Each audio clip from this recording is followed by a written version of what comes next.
کل اس مقام سے، اس ہجرت کے مقام سے پھر ہماری جو ہے سو تقریر کا آغاز انشاءاللہ العزیز ہوگا. میں آگے اس سے زیادہ نہیں کہوں گا کیونکہ پھر تھاک لگ جائے گی، پیروں میں مونگیاں آ جائیں گے، پھر اٹھنا مشکل ہو جائے گا.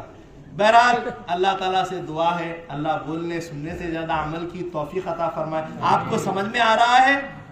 مزہ آ رہا ہے؟ مہدی کا ذکر میں مزہ ملتا ہے؟ اللہ کا احسان ملتا ہی ہے. بہرحال اللہ سے دعا ہے کہ اللہ ہم کو توفیق دے اور آنے کی اور بیٹھنے کی توفیق دے، بیٹھنے میں اور طاقت پیدا کرنے کی توفیق دے کہ بزرگان دین نے تو 12 سال ایک ایک جگہ بیٹھے ہیں. ہم اگر جو سو 12 منٹ اور بڑھ کر بیٹھ جائیں تو کیا ہوگا؟ 12-15 منٹ میں کچھ نہیں ہوتا ہے. اللہ سے دعا ہے کہ اللہ تعالی ہم کو اور مضبوط کرے، ایمان پر خاتمہ کرے، ایمان پر حشر کرے، اپنا اللہ آپ کو دیدار بخشے. آمین. وآخر دعوانا الحمدللہ رب العالمین.